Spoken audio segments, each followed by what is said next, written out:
In my 10 years as a psychiatric nurse, I learned something that completely changed how I approach sales. There are exactly 3 types of people who walk into any buying situation, and if you don't know which type you're dealing with within the first 5 minutes, you've already lost the sale. Now look, most salespeople use the same approach with everyone, and that's why 80% fail.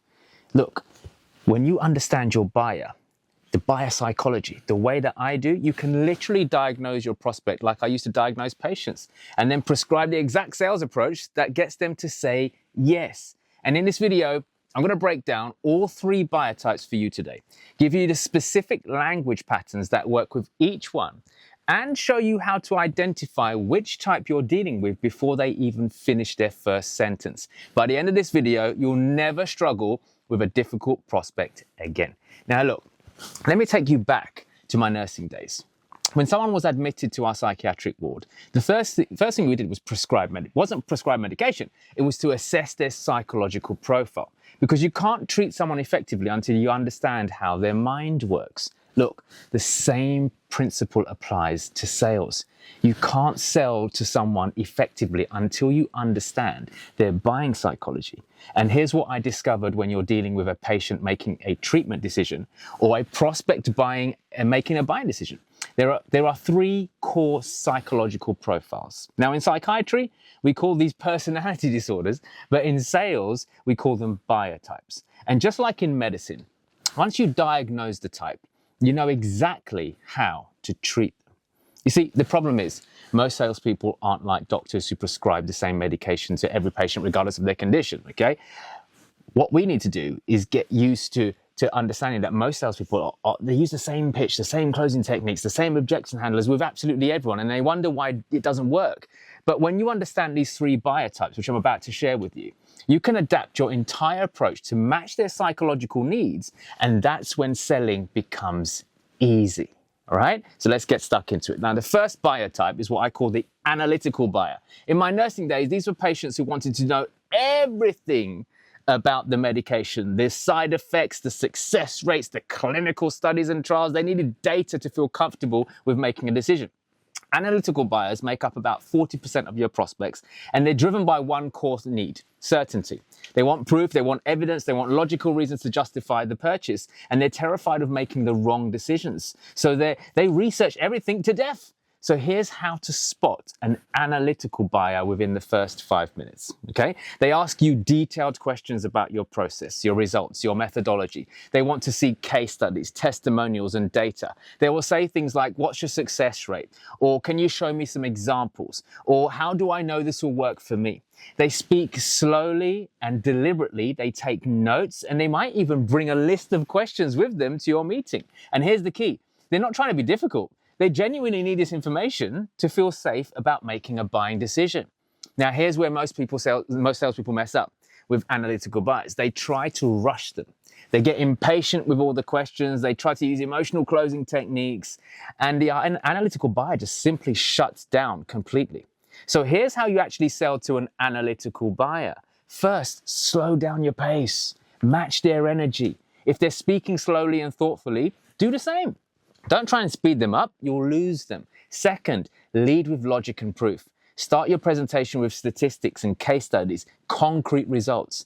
Say things like, let me show you the data, or here's what the numbers tell us, or based on our analysis of 500 clients, right? The third thing you want to do is give them a clear process. Analytical buyers absolutely love to understand how it exactly works, okay? Break down your methodology step by step. Use frameworks, use systems, and logical progressions. Fourth, address their fear of making the wrong decision. Say something like, I understand you want to make sure this is the right choice. That's smart. Let me show you exactly why this works and how you can guarantee your success. And here's the closing technique that works with analytical buyers, the logical conclusion close, okay? You don't pressure them to decide, you help them to reach a logical conclusion themselves. You say something like, based on everything we've discussed, your situation, your goals, and the proven results of this system, what would you say is the next logical step? They'll often close themselves because you've given them all the logical reasons they need to justify the decision. Make sense? Now, the second type of buyer is the emotional buyer. In the hospital, these were patients who made decisions based on how they felt about the treatment, the doctor, and the overall experience. Okay, facts were secondary to feelings. Emotional buyers make up about 35% of your prospects, and they're driven by one core need: connection. They want to feel understood, valued, and emotionally safe with you before they buy anything. So here's how to spot an emotional buyer. They talk about things that make them feel.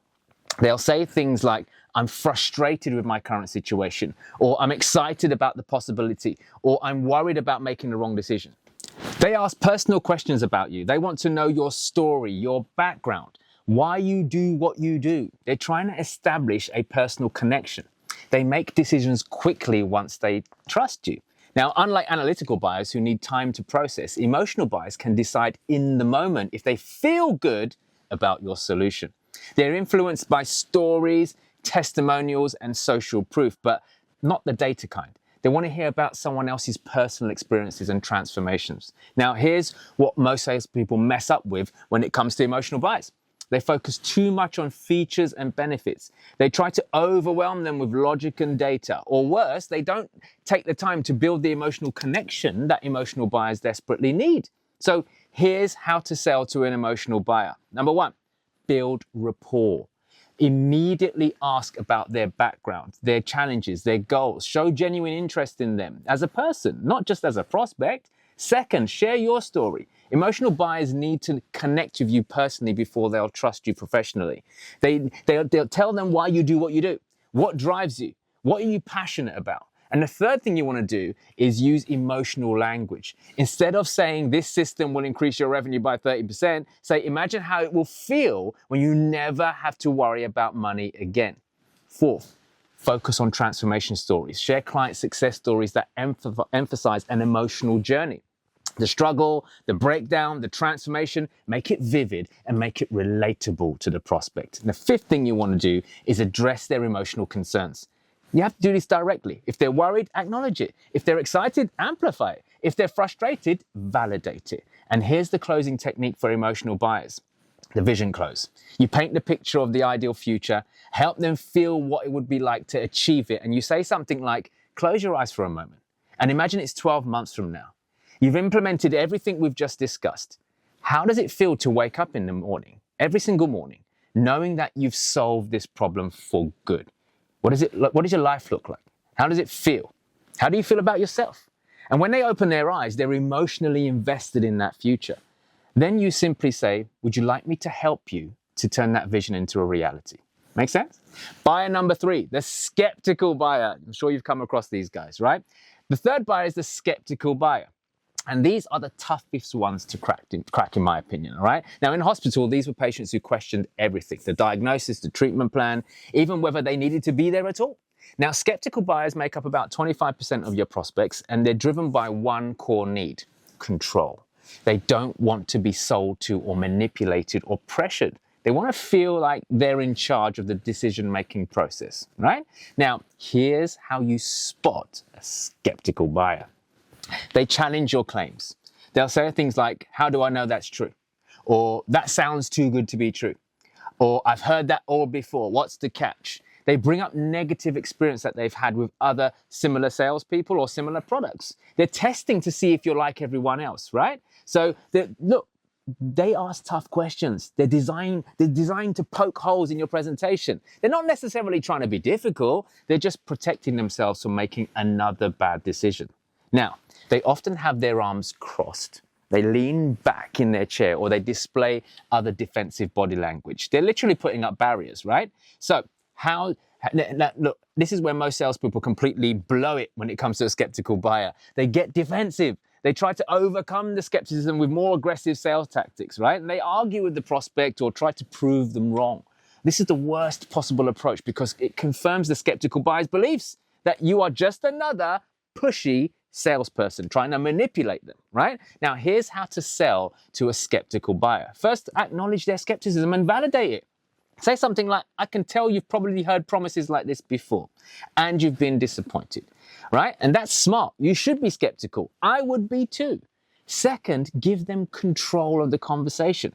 Ask them, what what they want to know. What do they want to know? Let them drive the questions. Say, what would you need to see or hear or feel to be comfortable moving forwards, right? The third thing you want to do is use reverse psychology. Instead of trying to convince them to buy, just give them reasons why they might not want to work with you. Say, look, this might not be right for you, or I'm not sure you're ready for this level of commitment.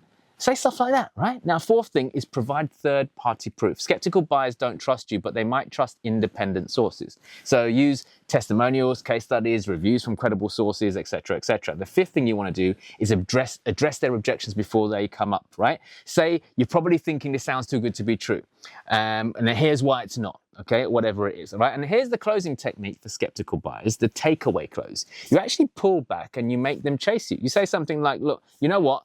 I'm not sure this is the right fit. You seem to have some reservations, and I only work with people who are 100% committed to success. Maybe you should think about it and get back to me if you decide when you're ready. I don't know, okay? Now, often a skeptical buyer will immediately start selling themselves on why they should work with you because you've taken away the pressure and given them back control, remember?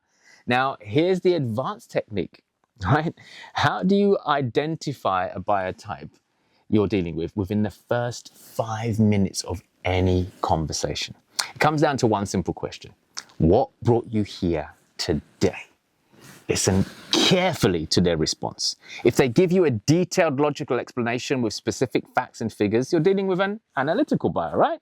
If then they'll say something like, I've been researching solutions for 3 months, or I've looked into 5 different options. I need to increase my conversion rate by at least 20% to hit my quarterly targets, etc., etc. Okay? If they jump on a call and they start talking about their feelings, frustrations, or personal situation, yep, you guessed it, you're dealing with an emotional buyer.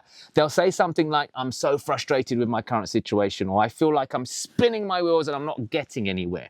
I need something that's going to work. If they immediately start questioning your credentials, your process, or your claims, you're dealing with a skeptical buyer, right? They say something like, I've tried things like this before and it didn't work. How do I know this is any different, etc., etc., etc., right? Now, once you've identified the type, you can adapt your entire approach accordingly. Change your language, change your pace, change your presentation style, and your closing technique to match their psychological needs. And here's a pro tip. Sometimes you'll encounter a prospect who shows characteristics of multiple types. In that case, start with the skeptical approach because it's the safest, right? You can always warm up and become emotional or analytical later on, but it's hard to go the other way around, all right? Now, let me give you some real life examples from my own business to show you how this actually works in practice. Last month, I had 3 prospects book calls on the same day. Same product, same price, but 3 completely different approaches needed. Now, the first prospect was clearly analytical. Within 2 minutes, he was asking about my success rates, my methodology, and whether I had any case studies in this industry. So I slowed down, pulled up my data, walked him through the detailed breakdown of my system. I showed him my client results, explained the process step by step, and gave him a logical framework for making the decision. He bought because the numbers made sense. Got it? Now, the second prospect that day was an emotional one, right? She started the call by telling me how stressed she was about her business, how she felt like she was failing, how much she wanted to succeed. So I shared my story about getting fired from nursing and how I felt how I turned it around and how horrible it felt at the time. I painted a picture of what her life could look like once she solved the problem that she jumped on the call for. And she bought because it felt right and she felt connected to me and genuinely excited about her transformation. Now, the third prospect that day was a skeptical one. He immediately started questioning my claims, telling me about bad experiences he'd had with other coaches and training providers and challenging everything I said. So I validated his skepticism, gave him control of the conversation, and even suggested that my program might not be right for him. By the end of the call, he was convincing me why he should be accepted onto the program. Same day, same offer, 3 different approaches to 3 different sales, okay? And that's the power of understanding buyer psychology. So, my friends, there you have it. The 3 buyer types and exactly how to sell to each one. Analytical buyers need logic and proof. Emotional buyers need connection and vision. Skeptical buyers need control and validation. Master this and you'll never struggle with difficult prospects again. But here's the thing. Knowing the types is just the beginning, my friends, okay? You need the specific scripts and the exact language patterns and the advanced techniques that make this work in real-world situations. And that's exactly what I teach in my Closing Incubator program, right? It's 12 weeks. It's an intensive where I personally coach you one-to-one and take you through every single aspect of biopsychology, give you word-for-word scripts for each type, and help you practice these techniques until they become second nature to you, right? I've used the exact system to generate over 20 million plus in sales, and my clients have generated over 200 million using these exact same methods, okay? Now look, if you want to master biopsychology, I appreciate this isn't for everyone, and if you want to master it and never lose another sale again, then comment buyer types below, and I'll send you my complete biopsychology cheat sheet as a quick reference guide that shows you exactly how to say or what to say to each type of these buyers. And if you're truly serious about transforming your sales, if you want the complete system with live coaching from me and my team and support, then let's have a conversation about the Closing Incubator. Because remember, you can keep using the same approach with everyone, but you're not going to get the results. Or you can learn how to speak with each prospect with the right biopsychology and language and watch your close rate skyrocket. So look, comment buyer types below and let's get you closing like a pro.